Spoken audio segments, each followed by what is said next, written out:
Buenas tardes a todos. Estamos con la doctora Ilse Gutiérrez Grove, muy querida por muchos pacientes y muy conocida. Y tuvimos muchos likes y muchas personas, pues ya tenemos el gusto de conocerte y encantados de que nos des esta plática.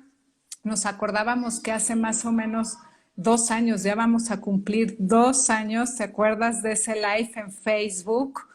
Que estuvimos hablando del COVID, cómo han cambiado las cosas, nadie pensó que fuera a durar lo que sigue durando, entonces es momento de hacer, pues, una recapitulación o un resumen de cómo estábamos, de lo que se sabe actualmente y sobre todo, y eso es lo más padre de esto, es con enfermedad inflamatoria intestinal, ¿no? O sea, ¿qué es tener COVID o haber tenido COVID con enfermedad inflamatoria intestinal? Entonces te dejo ahora sí que el micrófono, la palabra. Yo voy a ir apuntando las preguntas. Yo sugiero que al final, ¿no? Sean las preguntas. Ilse, ¿tú qué opinas? Pues sí, o si quieres, O o como al mismo tiempo, o así. ¿No me te escuchó? dejé de... Es que sabes que no te oía, pero porque creo que había puesto yo micrófono, entonces te dejé Ya. de oír. Sí, pero bueno, no importa. Pero tú sí me escuchas. Yo creo Yo que sí los te demás, escucho. ¿no? No, Te iba a preguntar, ¿las preguntas al final prefieres o...? pues yo creo que lo podemos hacer así como al miso tiempo, porque esto es como muy... Seguramente van a salir un montón de dudas y justo a lo mejor podemos platicar de datos muy generales al principio, de qué se sabe ahorita, de cómo vacunar a los pacientes, quiénes sí vacunar, quiénes no vacunar, que hay que vacunarse todos, pero Ok. bueno, todo esto, todo lo que sabemos de las vacunas, todo lo que sabemos de desenlaces de pacientes con enfermedad inflamatoria a 2 años, como cosas así, pero a lo mejor justo ir respondiendo como preguntas de forma activa ahí de los pacientes, ¿no? Porque Ok, yo me imagino que va a haber un montón de dudas ahorita. ok, perfecto. Entonces, comenzamos. Y gracias a todos por unirse. Perfecto. ¿Quieres que esperemos 1 minuto o 2 minutos más a que suene más gente? Ya tenemos como 34. Yo creo que pues, a lo mejor ir retomando, ¿no? O sea, que hace 2 años que no teníamos idea y ahorita lo que ya sabemos, ¿no? Ajá. Exacto. Sí, justo se me hizo muy importante como platicar contigo de esto y te busqué por eso, porque en ningún momento de los 2 años pasados había tenido tantos pacientes contagiados como ahorita. Así, yo creo que van fácil 38 pacientes ya con el día de hoy que tienen activamente coronavirus, ¿no? Entonces, de pronto sigue habiendo como ideas, como algunos medicamentos que dejan que no están correctos, algunos pacientes que se están bajando las dosis ellos solitos de los medicamentos o que los quitan, ¿no? O que sus médicos se los quitan. Entonces, justo quisiera como puntualizar mucho en estas cosas, ¿no? Para que no haya como, pues, mala praxis mientras estén con coronavirus, que puedan ponerse graves de su enfermedad, más otras enfermedades que puedan tener. ¿Te Entonces, parece que empecemos brevemente con la vacuna? O sea, al día de hoy muchas vacunas, o sea, bueno, muchos de nosotros ya hemos de estar vacunados. La sí, pregunta sería, ¿vamos por un boost?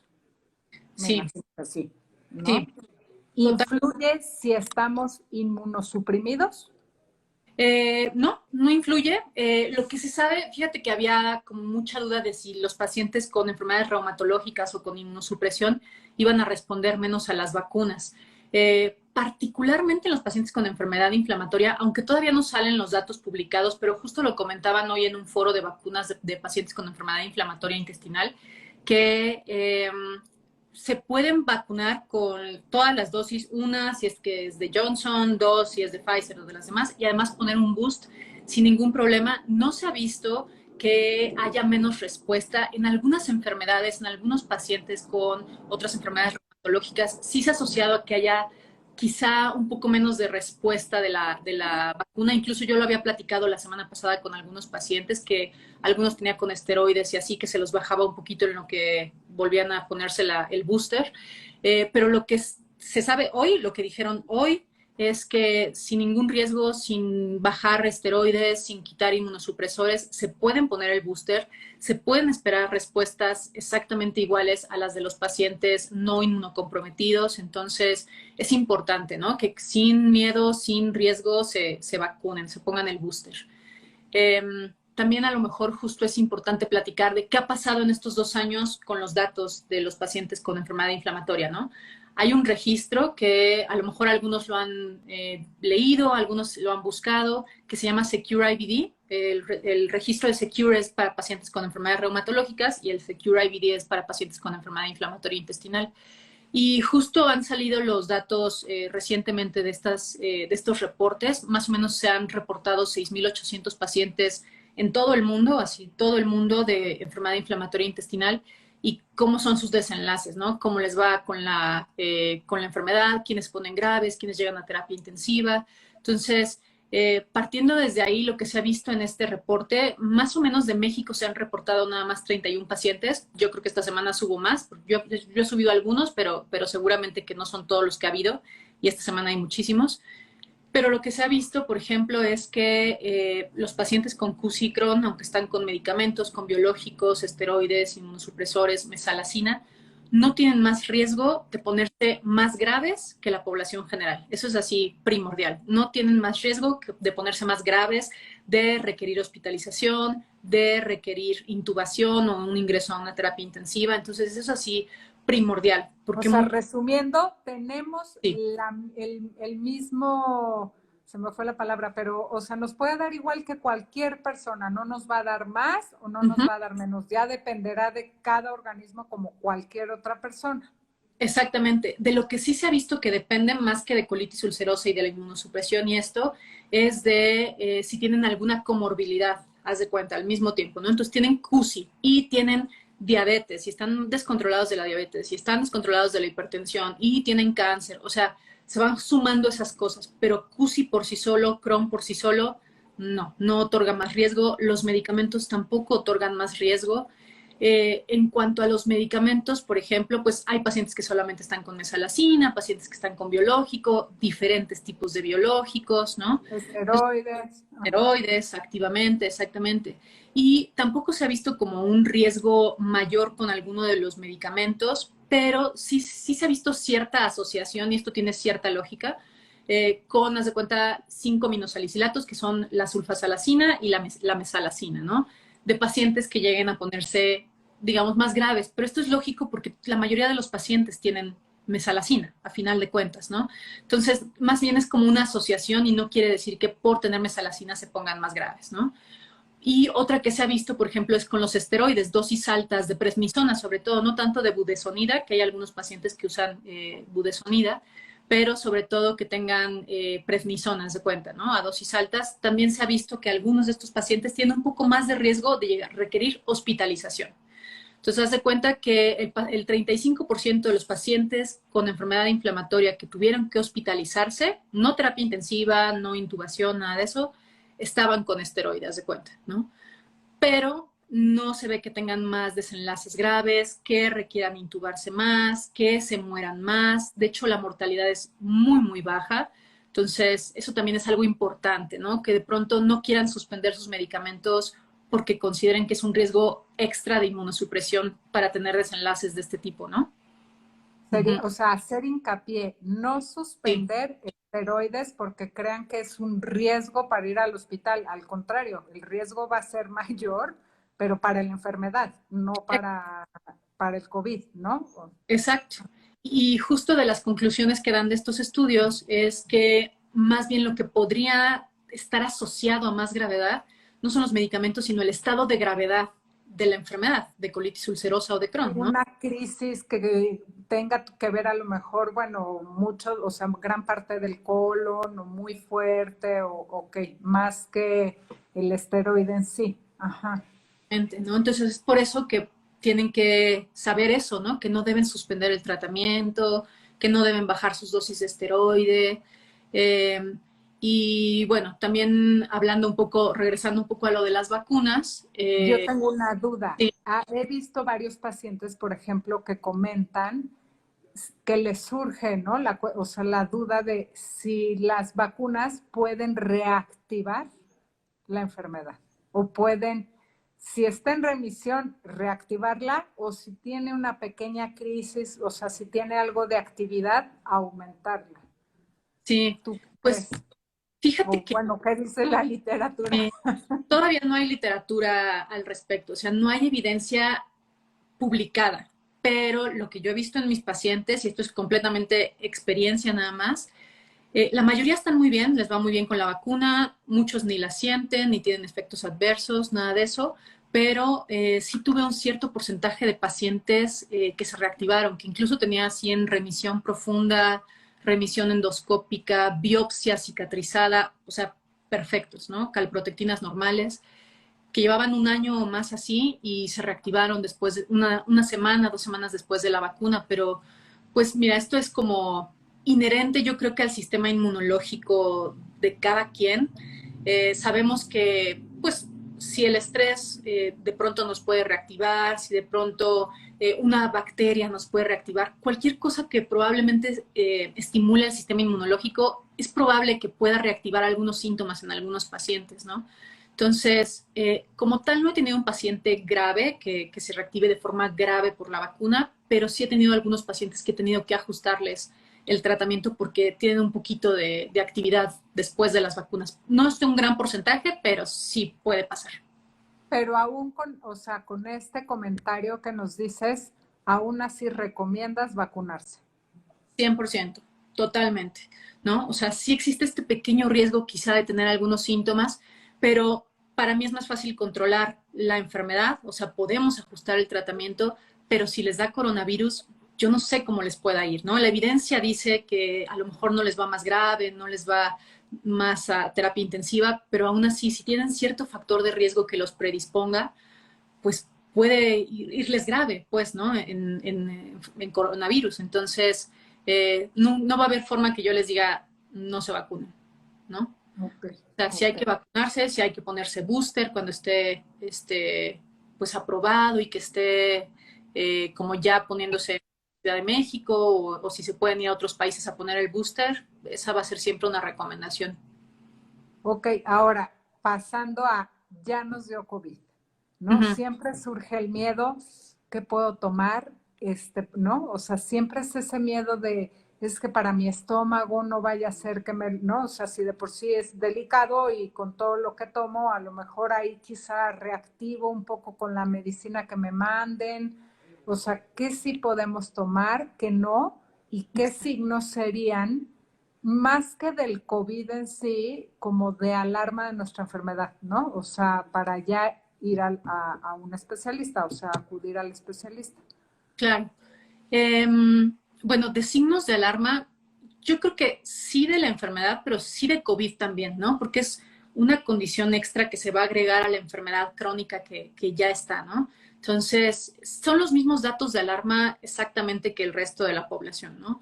O sea, que tengas dificultad para respirar, que tengas dolor al respirar, que, por ejemplo, la oxigenación es el parámetro así más importante de estar vigilando. Entonces, a todos siempre les he recomendado que compren un oxímetro de pulso y estén vigilando la oxigenación, porque ese es el parámetro más objetivo, digamos, de gravedad de la enfermedad, ¿no? Entonces, aunque por debajo de 90 ya se considera que es inminente ir al hospital, ya más o menos por debajo de 92 tendremos que considerar como que está habiendo inflamación, como que ya no está tan bien la oxigenación, ¿no? Entonces, es súper importante que los que estén ahorita con coronavirus, eso es lo más importante, vigilar la oxigenación, que no baje de 92 y si baja de 92, ya sea acudir al hospital coronavirus o acudir con un neumólogo, pero eso es lo más importante, ¿no? Porque eso es el dato de alarma que va a indicar que probablemente se requiera una hospitalización y que es exactamente el mismo dato de alarma que en todos los pacientes, ¿no? Entonces, 92, dificultad para respirar, dolor para respirar. He tenido como 2 o 3 pacientes que han tenido esos síntomas y de inmediato les digo, vete al hospital, ¿no? Entonces, y porque sí terminan hospitalizados a final de cuentas, esos son los de alto riesgo. Ahora, por ejemplo, de los medicamentos que por alguna razón que no entiendo, llevamos 2 años viendo esta enfermedad, ya sabemos qué sí sirve, qué no sirve, está más que claro, está la evidencia publicada, ya sabemos que acitromicina no sirve, ivermectina no sirve, antibióticos no sirven, nada de ceftriaxona, o sea, además de que no sirven porque es una infección viral, recordemos que los pacientes que tienen enfermedad inflamatoria pues tienen alteraciones en la microbiota y que su enfermedad viene a raíz justo de una interacción ahí con la microbiota y de inflamación y todo esto. Entonces, además de que no sirve, estar tomando esa serie de antibióticos va a hacer que pueda generarse inflamación, disbiosis, alteración en la microbiota y que pueda detonarse pues actividad de la enfermedad, ¿no? Entonces, me han mandado algunos pacientes así recetas con 20 medicamentos que les ponen antibióticos, que les ponen anticoagulantes, que tampoco es necesario, que les dejan ibuprofeno, que eso está peor todavía también, porque pues ibuprofeno, ketorolaco, aspirina, todos esos son medicamentos que no deben tomar los pacientes con colitis ulcerosa y con enfermedad de Crohn, ¿no? Entonces eso es súper importante porque de pronto, pues a lo mejor están confiando mucho en lo que les dicen y está bien, pues a final de cuentas se los dio un médico, pero mientras menos medicamentos, mejor. Solamente hay que tomar tratamiento sintomático, paracetamol, si tienen escurrimiento, algún antigripal y nada más, ¿no? No es necesario tanto antibiótico y tanta cosa. Ok, o sea, entonces recomendarías paracetamol y que nos olvidemos de los ibuprofenos y ketorolaco y todo lo que acabe en acos, ¿no? Bueno, en ketorolaco y todas estas. Aspirina. Tengo pacientes que hasta te digo, les han dejado anticoagulantes orales, o sea, no hay razón para eso, no hay razón para nada de eso, ¿no? Incluso pacientes que les han dejado esteroide, que tampoco está indicado dejar esteroide en una enfermedad de coronavirus leve, o sea, tampoco está indicado dejar esteroide. Entonces, cualquier duda de medicamentos que les hayan recetado en una farmacia o el médico general o así, hay que comunicarse con su gastro, porque en general el gastro les va a decir, no tomes nada de eso, nada más toma paracetamol, ¿no? Entonces nosotros, o sea, si nos da COVID y empezamos con síntomas, paracetamol, tomarnos fiebre, bueno, los fiebre, el oxígeno, muy importante, como 3 veces al día, más o menos sería. Sí, unas 2 veces al día, más o menos, ¿no? Para ver cómo van, salvo que a lo mejor justo tengan otras enfermedades, a lo mejor que sean asmáticos. Exacto, sí tenemos, exacto, otras enfermedades añadidas, además de la crono, o sea, o la colitis ulcerosa, ahí sí hay que tener más precauciones, que es diabetes, hipertensión, obesidad, o sea, grado alto de obesidad y todo eso, ¿no? Asma o enfermedad pulmonar crónica. Ok. Y entonces seguimos, o sea, con el paracetamol. He oído que en algunos casos el COVID se presenta con diarrea, ¿no? O sea, o que a algunos pacientes también les da diarrea y malestar estomacal. En esos casos, ¿qué se puede tomar? Pues puede ser, por ejemplo, si les da diarrea, pues algún peptobismol o así, pero también hay que tomar en cuenta que podría ser signo de reactivación, que no he tenido pacientes con coronavirus y CUSI que se reactiven en el momento de la enfermedad. O sea, que empiece con diarrea, no he tenido, pero sí a lo mejor justo comunicarse con su médico y a lo mejor aumentar un poquito las dosis de mesalacina o cosas así, ¿no? Pero sobre todo pueden tomar Pepto, pueden tomar a lo mejor aumentar las dosis de Libertrim, cosas así, pero siempre con una indicación médica, ¿no? Porque también hay que ver justo que no tengan Que reactivación de la... no sea reactivación, sino como que estar seguros que si es, o sea, si nos sentimos mal con diarrea, como que estar seguros que es propio del COVID y no propio de una reactivación de la enfermedad. Exacto. Me ¿No? están preguntando o nos están preguntando qué es booster. Booster es la tercera dosis, ¿no? La llamada tercera dosis de refuerzo. El Y refuerzo es exacto, estoy viendo, por ejemplo, que preguntan si la azatioprina tiene algún efecto negativo con COVID. nada, ningún efecto negativo. No hay que suspender la satioprina, no hay que suspender ninguno de los medicamentos ni bajar las dosis del esteroide, salvo que sea indicación así del médico, ¿no? Por ejemplo, si hay pacientes que yo les he dicho, baja la dosis a la mitad y la volvemos a subir después, o sea, pero casos muy, muy, muy seleccionados, ¿no? Y siempre, pues, con previa indicación de su gastro, eso también es bien importante, o sea, que no se automediquen. Luego, como también justo ahorita están ellos, pero además las familias enfermas, pues a lo mejor a los familiares les dejaron todos estos medicamentos, entonces dicen así de que a mi hija le dejaron acitromicina, ¿puedo tomar? No, ¿no? O sea, son casos diferentes, ¿no? Y además tampoco deberían tomar los hijos acitromicina ni nada de eso, pero no. Azatioprina no tiene ningún efecto negativo ni ningún tratamiento de enfermedad inflamatoria. Otra pregunta. He visto que ya o sea, la COFEPRIS avaló, autorizó 2 pastillas antivirales. Tengo entendido que una, tú corrígeme, de Pfizer y otra de Merck. Sí, Este, Desconozco si se vendan en la farmacia, pero también estaba viendo que no es para todos, o sea, no son paracetamol o no son el antiflu de marca comercial que conocemos como para correr y si salimos positivos, empezarla a tomar nosotros como si fuera... no, no, no. No hay indicación. Incluso se indican, por ejemplo, en medio hospitalario a pacientes que están a lo mejor que tienen riesgo de progresar a una enfermedad grave, ¿no? En una institución de salud, eh, por ejemplo, a lo mejor en el INER, a lo mejor en Médica Sur, que estén hospitalizados por esto, pero que tengan estas características de que pueden progresar a gravedad a ellos, ¿no? Pero como no hay estudios en los pacientes con enfermedad inflamatoria de estos medicamentos, pues a lo mejor se podría en algún contexto, en cierto paciente que cumpla con estas características, utilizarse sin ningún problema, ¿no? Pero no es algo que podamos comprar en la farmacia, que nos podamos Era recetar lo así. que iba a decir, no lo vamos a conseguir tan fácil como para correr y comprarlo, o sea Sí, que no, ya, ni nos pero costó. preocupemos de eso. Ajá, Sí, sí, ok. entonces yo creo que justo también es un poco un llamado para uno no estresarse si les da coronavirus, o sea, ¿no? Porque puede resultar muy estresante que te diagnostiquen coronavirus teniendo una enfermedad autoinmune y estando con inmunosupresión y todo esto, pero que no corran al hospital, sí le hablen a su gastro, no bajen las dosis, no dejen los tratamientos, eso es súper importante, ¿no?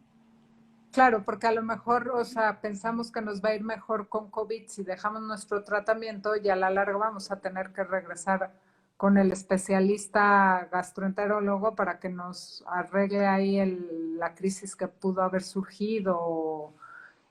Tengo una pregunta también de Patti Cruz. Dice, doctora, en el caso de Crohn, que tenemos algunos AINES prohibidos, que es uno de los tratamientos más dejados durante la sintomatología de COVID, ¿qué nos recomienda?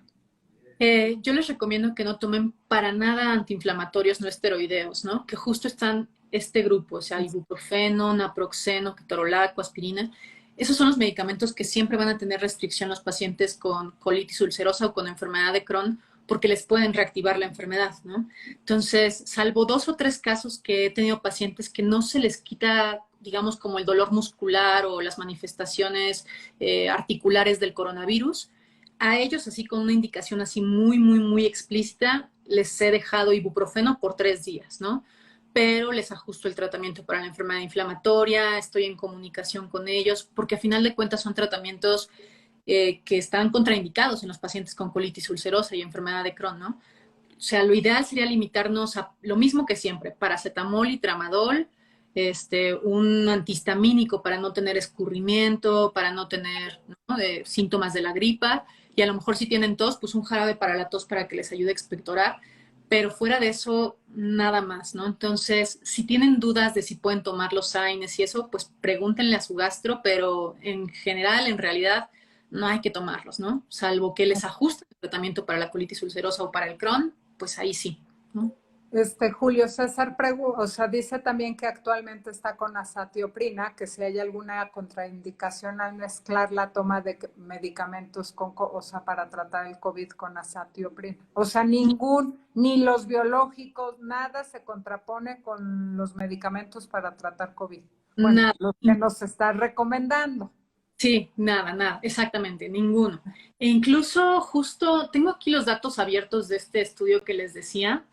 Te decía justo que el tratamiento con mesalazina y sulfasalazina es a lo mejor el que se ha asociado a como más complicaciones, pero porque todos usan eso, ¿no? Es por porcentaje de población que utiliza la mesalazina y la sulfasalazina. Eso tampoco quiere decir que tengan que quitar la mesalazina o la sulfasalazina, ¿no?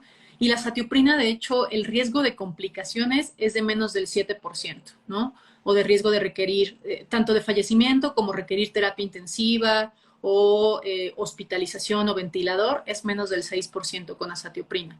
O sea, los riesgos en los pacientes con enfermedad inflamatoria son súper bajos de tener algún desenlace como mortalidad o cosas así, ¿no? Entonces, sin miedo tienen que seguir sus terapias. Incluso lo que te decía de los biológicos, por ejemplo, vedolizumab menos del 4%, ustekinumab menos del 2%, anti-TNF, ya sea adalimumab, infliximab, golimumab, certolizumab, menos del 1%, o sea, ¿no?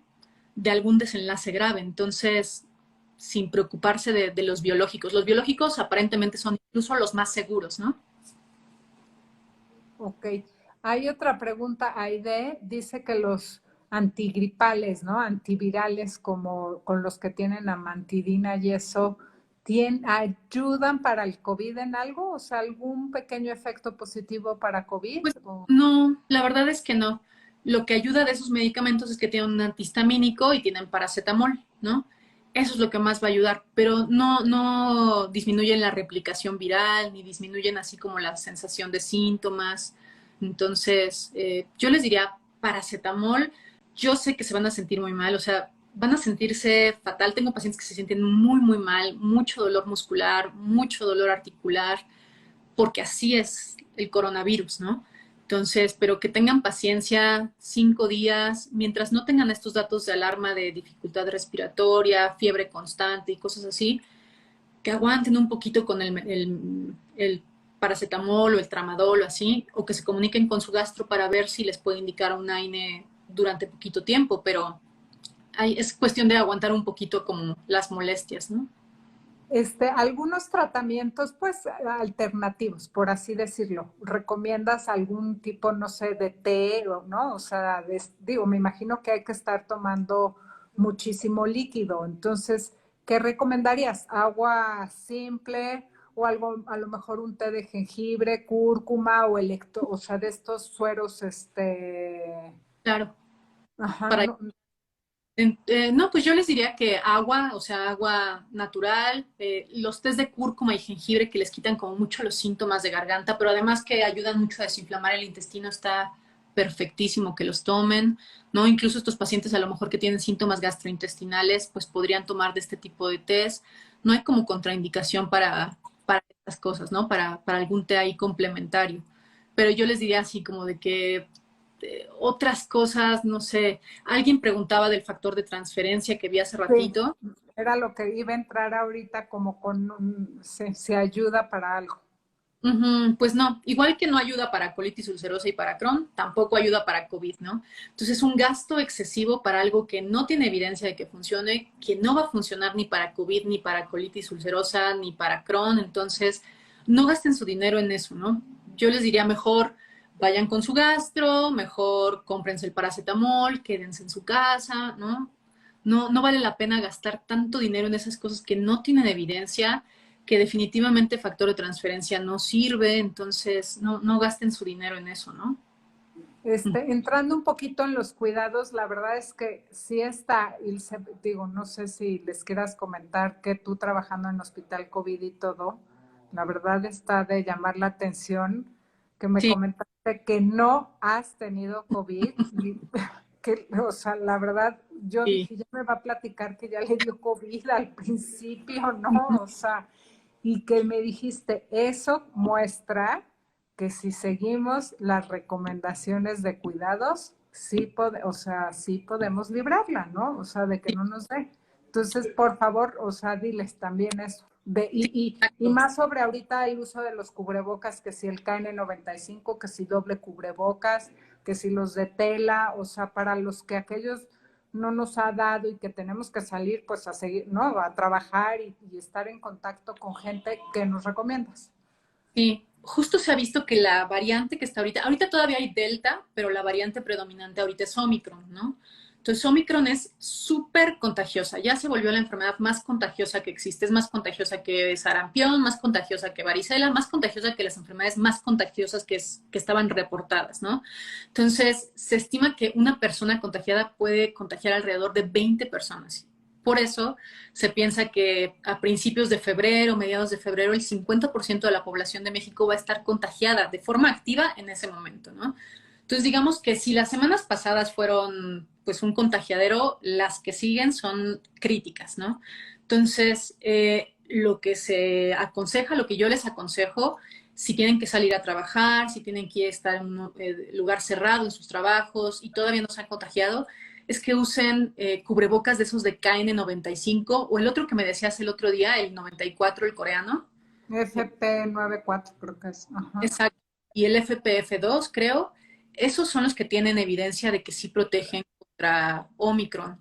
Los de tela ya se vio que son los que tienen menos como protección para las personas, ¿no? Entonces yo les aconsejaría justo que no usen cubrebocas de tela porque eso es lo que más utiliza la gente y por eso también ahorita es un contagiadero, ¿no? Entonces, no de tela de preferencia, incluso los quirúrgicos también se ha visto como queda un pequeño espacio, de pronto no ajustan también los quirúrgicos aunque sean tricapa, puede ser como muy Y si, fácil. por ejemplo, usas dos quirúrgicos, ayuda un poco más, digo, o... Pues no tanto, yo les aconsejaría mejor el KN95 y si acaso uno quirúrgico encima, si es que quieren volver a utilizar el KN95 después, pero más sobre todo eso, o sea, utilizar uno de alta protección.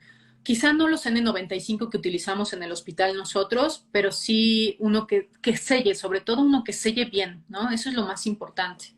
Entonces, o- uh-huh.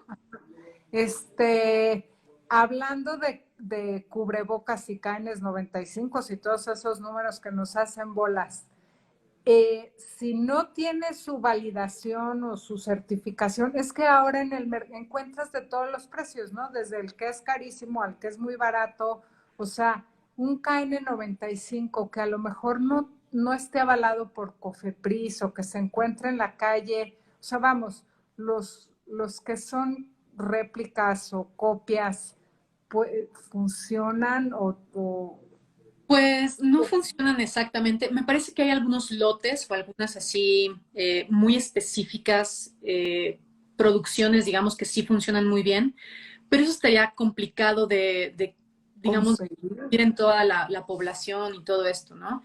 Yo les diría más bien, con que esté perfectamente sellado es más que suficiente, ¿no? O sea, no estar buscando a lo mejor ese lote en específico o estar buscando los N95 carísimos que utilizamos los médicos, o sea, no, pero sí usar lo más sellado que se pueda, el cubrebocas, ¿no? Quizá de estos incluso que venden en las camionetas, así en los cajuelas, ¿no? Que venden así, que son así. Pero con eso yo creo que es más que suficiente. Eso, lavarse las manos, evitar. ¿Caretas? ¿Recomendarías careta otra Pues vez? ¿O no, no, no, no, no, tampoco. La no verdad hace falta? Ajá. no hace falta, no hace falta. Lo importante es no estarse como agarrando las mucosas, los ojos, ¿no? No estarse bajando el cubrebocas y subiéndolo. De preferencia, yo les diría que estas 2, 3 semanas que siguen, en medida de lo posible, si es posible por sus trabajos o que puedan evitar ver a sus familias un ratito, ¿no? Ya los vieron ahorita en Navidad, ya los vieron en Año Nuevo. 2, 3 semanas de evitar en medida de lo posible el contacto con las demás personas sería así lo ideal, ¿no? Incluso, no sé, a lo mejor no ha salido tú, Betty, últimamente, pero se ve ahorita en las calles, o sea, están vacías, los negocios están vacíos, porque seguramente que toda la gente está contagiada, ¿no? Otra vez hay menos tráfico, o sea, Y en las calles se nota, ¿no? Menos. Ahora, aquí yo salgo, pero porque tengo que ir a recoger chavos a la escuela. Y en claro, las escuelas, o sea, por más que uno les hace hincapié que a la hora del descanso, ¿no? O sea, mientras comen su lunch, ahí es donde, o uno mismo, ¿no? O sea, cuando estás con alguien tomando un café, un té claro. y te quitas el cubrebocas, ahí es donde realmente sube el riesgo mucho, ¿no? Exacto. Entonces, si van a salir a comer con sus amigos o así, pues tratar de respetar las medidas que siempre nos han dicho de distancia, que sea un lugar abierto, ¿no? Que sea menos factible como estar en un lugar encerrado con mucha gente que nos podamos contagiar así tan fácilmente, ¿no? Ok. Y otra cosa, por ejemplo, es que tengo algunos pacientes que a lo mejor ellos no han salido positivos en las pruebas. Creo que las pruebas también es algo importante de cuándo hay que hacérselas y todo esto. Eh, por ejemplo, ¿qué efectividad tienen PCR, antígeno, ¿no? ¿Qué sensibilidad tienen? Cualquiera de las dos pruebas es ideal. Tenía algunos pacientes que justo me decían, me acabo de hacer el antígeno y salió positivo, pero estoy esperando el resultado de la PCR, ¿no? Con el resultado de antígeno es suficiente para decir que tienes coronavirus, ¿no? PCR es el que tiene más sensibilidad, pero de pronto tarda un poquito más. El antígeno es muy rápido, sale en horas. Y sobre todo, por ejemplo, PCR está indicado en aquellas que tienen síntomas o que están asintomáticos, pero han estado en contacto estrecho con una persona que está contagiada. Es una prueba ideal PCR, ¿no? Ahora, prueba de antígenos también. Puede ser una prueba ideal en aquella persona que ha estado en contacto con una persona contagiada, ¿no? Entonces, por ejemplo, alguien de mi familia sale contagiado, tiene síntomas, 3 días, al menos entre 3 a 5 días después de que yo estuve en contacto con esa persona, tengo que hacerme la prueba, tenga síntomas o no, porque es cuando es más fácil que salga positiva la prueba. Porque si yo me la hago, haz de cuenta que me avisa de que empezó con síntomas, hizo la prueba y salió positivo, y me la hago al día siguiente, hay una alta posibilidad de que salga negativa y que sea un falso negativo y que unos días después empecemos con síntomas, ¿no? Entonces, o que no empecemos con síntomas, pero le estemos diseminando. Entonces, esa temporalidad de las pruebas también es bien importante. O sea, antígenos, unos 3 a 5 días después de que hayas estado en contacto con una persona contagiada, hay que hacerse esa prueba. Si ya salió antígenos positivo, con eso es suficiente para decir que tienes coronavirus. No hay que esperar PCR. O sea, cualquiera de las dos pruebas está ideal, ¿no? Ok. Entonces, uh-huh. César Benítez, bueno, quiere reconocer públicamente y abiertamente que la doctora Ilse es una excelente profesional, muy humana y atenta. Y pregunta, gracias César, la verdad es que es cierto. Uh-huh. Pregunta si tiene sentido al tomar alguna vitamina para reforzar el sistema inmunológico por el COVID y qué implicaciones tendría para la enfermedad inflamatoria intestinal. Por ejemplo, la vitamina C sí causa como acidez o es buena o... Hay algunos pacientes que sí, por ejemplo, sobre todo las efervescentes, hay algunos pacientes que sí les puede generar muchos síntomas digestivos, ¿no? Entonces, a lo mejor a un paciente que tenga Crohn en tubo digestivo alto, pues a lo mejor no le va a caer tan bien la vitamina C, ¿no? Y a lo mejor no le va a cambiar tampoco los desenlaces de del la COVID. Ajá. virus, exactamente. Entonces, a los pacientes que no tengan Crohn arriba, por ejemplo, a lo mejor se pueden beneficiar un poco. Siempre es bueno tomar vitamina C, o sea, no hay como una evidencia de que si tomas vitamina C te va a ir mejor con el coronavirus, tampoco, ¿no? Algo que toman habitualmente los pacientes con enfermedad inflamatoria intestinal es vitamina D, ¿no? Esos en general siempre se las dejamos y eso porque tiene un efecto inmunorregulador, es parte de los efectos del tratamiento de enfermedad inflamatoria. Entonces, la mayoría de los pacientes que están debutando o que tienen una exacerbación grave, generalmente están tomando vitamina D a dosis más o menos altas. Y esa puede ser aconsejable en los pacientes con enfermedad inflamatoria y con coronavirus, pero no es tampoco como una sugerencia así estricta, ¿no? O que lo tengan que tomar, pero sin problema lo pueden tomar, no les hace daño y la pueden tomar, ¿no? Ok. Patti pregunta que si el uso de budesonina y mesalazina tiene alguna contraindicación con las nebulizaciones con budesonida por bronquitis asmática. Ah, no, ninguna, No. ningún problema, ¿no? Entonces, pero lo que no sé, por ejemplo, es si las nebulizaciones se las dejaron como por broncoespasmos, o sea, eso hay que vigilarlo justo, porque si a lo mejor no en el contexto de Patty, pero de otros pacientes que tengan fibrosis o que sean asmáticos, así de larga evolución, o que tengan enfermedad pulmonar obstructiva, son los pacientes justo que se podrían poner más graves de coronavirus, ¿no? Entonces, si empiezan con broncoespasmos, pues son pacientes que necesita ver un neumólogo. No hay ninguna contraindicación, no pasa nada si te tomas la budesonida oral más los disparos, digamos, de la budesonida, no pasa nada, pero si está habiendo como exacerbaciones hay de la enfermedad pulmonar, extra a lo que está pasando de la colitis ulcerosa, es un buen momento para que un neumólogo los evalúe, ¿no? Pero no hay ninguna contraindicación, o sea, no hay ningún problema, no hay ninguna contraindicación, pero a lo que voy con esto es que si hay un dato de alarma de broncoespasmos, de exacerbación del asma, independiente de coronavirus, que hay que ver al neumólogo, ¿no? Otra pregunta. Dicen que si la tercera dosis de refuerzo recomienda diferente marca de vacuna que las primeras o lo que, pues, bueno, aquí en México de todos modos es AstraZeneca, ¿no? O sea, Sí, de hecho, creo que en México van a aplicar las dosis que ya están como recomendadas. Entonces, haz de cuenta que lo que han dicho es que si tienes AstraZeneca de primeras dosis, te puedes dar con Moderna o con Pfizer, ¿no? Si tienes Pfizer, lo mejor es con Moderna o con AstraZeneca, ¿no? O si tienes Johnson o AstraZeneca o Moderna. O sea, pero me parece que van a aplicar como booster o como tercera dosis las que están indicadas. O sea, yo creo que en eso no va a haber ningún problema, ¿no? Pero sobre todo a lo mejor hay pacientes que se van a vacunar a Estados Unidos, porque también tengo muchos pacientes que tienen esa posibilidad de irse a poner el booster a Estados Unidos. Yo les aconsejo que se pongan AstraZeneca o que se pongan Moderna, que son las que tienen justo la evidencia de que como tercera dosis son dosis adecuadas, ¿no? ok.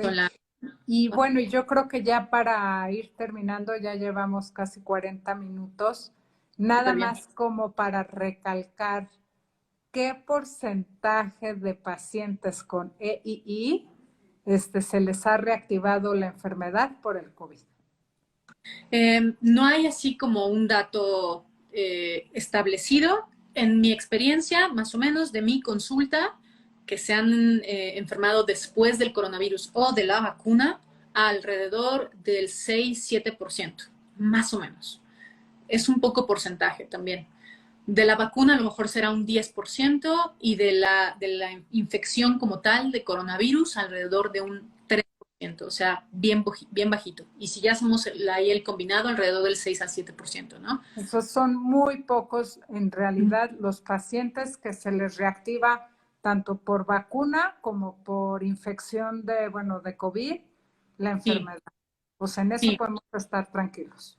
en eso pueden estar tranquilos. Por supuesto que puede pasarles, ¿no? O sea, a todos nos puede pasar que de pronto nos inflame la vacuna, pero en general pueden estar tranquilos, pueden estar seguros de que son eficaces. La vacuna que sea, así les hayan puesto CanSino, así les hayan puesto Johnson, la que se les hayan puesto es eficaz. Pueden ponerse booster sin ningún problema. Hay que ponerse booster. Seguramente que los pacientes que están, digamos, inmunocomprometidos van a ser de las primeras personas a las que se les proponga ponerse booster o por grupo de edad, pero está aconsejable ponerse booster y los datos de alarma, creo, ¿no? O sea, Pensando un poco a futuro, ahorita o sea, pensando a futuro, ¿tú crees o sería recomendable, o sea, bueno, si así ¿no? Las autoridades pues así lo indican y todo, cada 6 meses se puede estarse vacunando? yo les diría que cada año, Cada año. porque sí, salvo que haya otra recomendación cada año, ¿no? Porque, pues justo si hay alguien que más fácilmente se active por la inflamación, pues a lo mejor ahí sí vamos a ver más exacerbaciones más pronto, ¿no? Todavía no les puedo decir así la información exacta al respecto de eso, pero seguramente que va a ser cada año. O sea, cada año tendremos, como la influenza. Tal cual. ¿Y Ajá. cuando o sea, porque ahora hemos también escuchado mucho, ¿no? Es que se va a hacer, o sea, el COVID endémico y deja de ser, ¿no? Pandemia para hacerse endémico. Platícanos un poquito más cuándo se determina y si en todo el mundo ya sería endémico o va a ser por regiones que dictaminen o que digan en esta región, ¿no? No sé, por decir algo, Europa ya es endémica, pero falta que en África sea endémica, en América, o sea, qué es eso de que sea endémico? Ujú. Es que ya va a ser parte, digamos, de nuestro entorno, ¿no? Y que va a ser cíclico y va a ser por temporadas. Entonces, es cuando ya alcanza cierto número de personas que ya se enfermaron y que ya es parte de nuestra vida, ¿no? Como la influenza, haz de cuenta, ¿no? Entonces, lo que va a pasar seguramente después de precisamente estos brotes, Omicron, ajá. seguramente que ya se va a hacer endémica. pero de aquí a que pase eso probablemente van a ser 3, 4 meses, pero hay que estar seguros también de que no van a estar saliendo nuevas variantes, porque mientras más variantes salgan, pues entonces nunca vamos a poder lograr como eso, ¿no? Ahora, ¿qué es lo que está haciendo que salgan estas variantes? Pues uno, gente que no se vacuna, ¿no? Que no es precisamente el problema de Latinoamérica pues, no es precisamente el problema de Latinoamérica, sí mucho problema en Europa, pero sobre todo lugares que no tienen acceso a la vacuna, ahí es donde van a empezar a salir nuevas variantes seguramente que del virus. Y entonces, si no llegamos a controlar y que sea global pues este contagio, digamos, podemos contagiarnos todos en Latinoamérica, en Europa, pero si en África no se contagian todos o no están vacunados todos y así, van a seguir saliendo nuevas variantes ahí, ¿no? O en un pueblo de Latinoamérica o así. Ese es el problema. No sé si me doy a entender un poco. O sea, lo que necesitamos es que toda la gente esté inmunizada, toda la gente se haya contagiado de lo mismo para que no salgan nuevas variantes, para decir, pues ya estamos todos ahí expuestos, pero todavía falta seguramente meses para que pase eso, ¿no? Ok, ok. Mm. Bueno, pues ¿alguna cosa, Ilse, que quieras añadir? Nada, quiero insistir en los datos de alarma, o sea, eso, ¿no? Dificultad para respirar, dolor para respirar y la oxigenación menos de 92, entre 92 y 90 al hospital. O sea, no esperen si tienen factores de riesgo como diabetes, o sea, CUSI no es el problema aquí, Crohn no es el problema aquí, ¿no? Son las otras comorbilidades. Entonces, si tienen otro factor de riesgo extra a eso, pues súper estrictos en la vigilancia, hacerse las pruebas cuando hay que hacérselas. Todas las gripas ahorita son COVID. O sea, no digan es una gripa o medio frío. O cualquier ¿Es síntoma, alergia? exacto, cualquier síntoma respiratorio es COVID hasta no demostrar lo contrario, ¿no? Ok, y entonces, si no tenemos oxímetro, es que sientas que no puedes respirar bien, ¿no? Sí, aunque hay veces que eso ya es muy tardío, o sea, la dificultad para respirar pronto puede ser un síntoma muy tardío. Entonces, en medida de lo posible, si pueden conseguir, que los venden en todos lados, igual los venden en las cajuelas y así, los oxímetros de pulso, ¿no? Bien Ok, importante. También, digo, la mayoría de los pacientes afortunadamente han estado bien, pero sí he tenido 2 que 3 que se han tenido que hospitalizar, ¿no? ok, Ujú. ok. Ilse, de verdad te agradecemos mucho tu tiempo. Sabemos que, digo, que sí lo tienes contado, entonces estos 45 minutos han sido muy valiosos para todos nosotros. Te mandamos ahora sí de mi parte y pues hago ahora sí que extenso el saludo. Lo mejor de este año, un beso y un abrazo con mucho cariño. Y bueno, guardaremos el video y también cuando lo tengamos, pues lo subiremos al canal de YouTube. A lo mejor también hice, bueno, ahí luego veo, no crean que soy muy ducha en Instagram, pero si no, también te lo puedo pasar para que tú también lo pongas y todo. Sí, yo lo pongo, sí. De pronto elimino casi todas mis redes sociales, pero lo subo ahí a YouTube o lo subo a Doctoralia o cosas así, ¿no? O ahí a mi Instagram. Ok, Ujú. ok. Pues muchísimas gracias, Ilse. No, Cuídate mucho, que sigas teniendo, o sea, no es suerte, es cuidado. O sea, no es de que es suerte de que no me he contagiado, es que te has cuidado y por eso has evitado el no contagiarte y ojalá todos, pues los que no nos hemos contagiado la libremos, los que están, que salgan rápido, vayamos por nuestra tercera dosis de refuerzo y estarnos tranquilos que la enfermedad no va a ser no es un factor de riesgo para que nos dé más fuerte o más grave, ¿no? exacto. Ujú. Ok. Y que no tome nada que no sea paracetamol y eso. Y solo paracetamol, exacto. Y Ujú. si ya se pone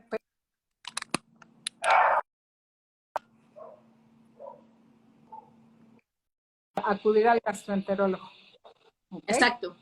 Bueno, Bueno, Betty, cuídense mucho todos. gracias, Ilse. Gracias a todos, que les vaya muy bien. Gracias. Bye. Bye. Bye.